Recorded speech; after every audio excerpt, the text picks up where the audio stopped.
Dengue é um assunto que assusta a gente da região inteira e principalmente quem mora nas cidades onde foram registradas epidemias, nos últimos anos. Vamos ver então qual é o cenário para 2020 em Ribeirão Preto. O doutor Benedito Lopes da Fonseca, ele é médico infectologista, hoje é o nosso convidado aqui no estúdio. Obrigada por ter aceitado o nosso convite. É um prazer Lembrando participar. que você de casa também participa da nossa conversa aqui, vai tirando sua dúvida no Twitter com a hashtag EPTV1.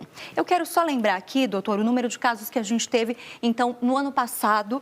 Inclusive, eu me lembro que o senhor, no inicinho do ano, também esteve por aqui, fez uma perspectiva desses milhares de casos confirmados. O senhor acertou, então a minha primeira pergunta é essa: qual a sua ideia para esse ano? Eu acho que gostaria que estivesse errado, mas eu acredito que a gente vai ter um número de casos maior do que a gente teve em 2019. Por quê? A gente sempre faz uma comparação com os anos que se passaram. E na comparação que a gente faz nos últimos 6, 7 anos, a gente só teve um número maior de casos em dezembro em 2015. E aí, em 2016 nós tivemos explodiu. aquela epidemia explosiva. Então, a gente espera que isso não seja verdade para 2020, mas o que os dados nos mostram é que provavelmente a gente vai ter uma epidemia de grande porte esse ano. Só para complementar essa informação do senhor, foram 80 casos confirmados, então, só em dezembro do ano passado. Isso. Muita coisa, né, doutor? Isso. E tem a ver também com o aumento da chuva? A gente teve aumento de chuva de volume em novembro e em dezembro. Imagino eu que tenha tudo a ver, né? Tem tudo a ver porque, na verdade, essa é uma doença que ela é transmitida pelo mosquito. Esse mosquito, em particular, ele depende da água para se reproduzir. E quando a gente tem água seguido de calor, isso faz com que seja um cenário ideal para que esse mosquito se reproduza e, na verdade, quem causa a doença é um vírus, e esse mosquito, na verdade, é o vetor, ele que passa esse vírus para a gente. Então, para impedir que a gente tenha um grande número de casos esse ano, vamos tentar controlar o mosquito, porque aí a gente não dá oportunidade a ele para que ele transmita a doença para a gente. E a hora é agora. Já passou da hora, né? Mas ainda dá tempo. Doutor, já que o senhor falou em vírus, o tipo 2, eu me lembro que a gente tem falado muito aqui sobre ser um grande fator de risco, já que a maior parte da população de Ribeirão Preto não está imune a esse tipo de vírus. Seria ele o mais preocupante para esse ano também? Exatamente. Isso é uma outra coisa que a gente, quando estuda essa doença, mostra que ela é cíclica em termos dos vírus que circulam.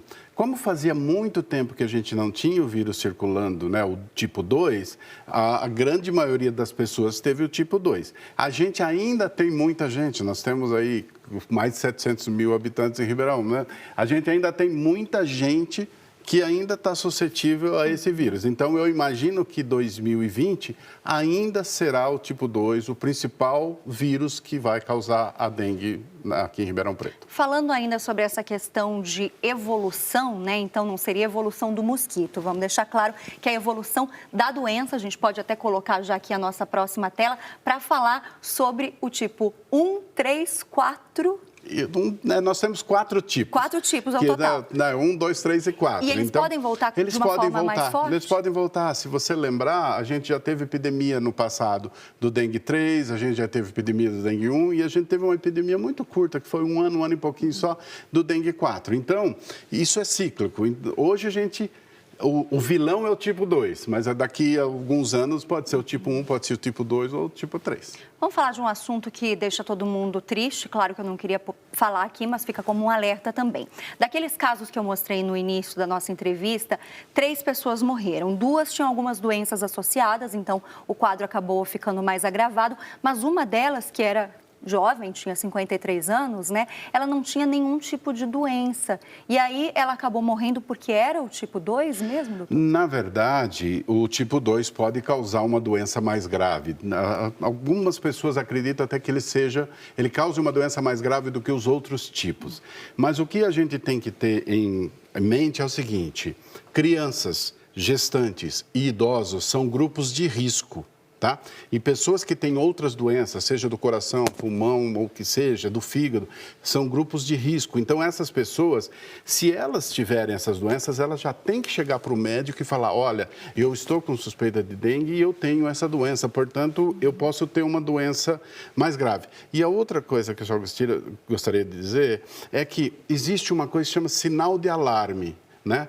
A dor abdominal muito forte, o vômito que a gente não consegue parar, o fato de estar muito irritável, então muito adinâmica, quer dizer, não consegue fazer mais nada, isso é um sinal de alarme, significa que a dengue está evoluindo para uma dengue mais grave. Ok, então são esses os sinais de alertas que a gente tem que ficar de olho, né? A gente está vendo aqui, enquanto batemos esse papo, doutor, essas imagens de entulho, de sujeira, e às vezes a pessoa não se dá conta, quando a gente fala em água acumulada, já pensa logo em grandes potes de água, caixa d'água, piscina, mas não, mesmo uma tampinha de garrafa já pode ser suficiente para que o mosquito se reproduza, e aí que mora o perigo. Exatamente. Esse mosquito, ele se adaptou extremamente bem ao nosso domicílio, à nossa casa. O mosquito em si, ele está dentro de casa ou ao redor da nossa casa. Então, depende muito da gente também fazer a nossa parte, ir lá e limpar esses utensílios, esses vasilhames que podem servir de criadouros do mosquito, onde o mosquito possa se reproduzir. Ninguém quer sujeira na rua, a gente cobra o poder público, mas é bom que se lembre, se diga também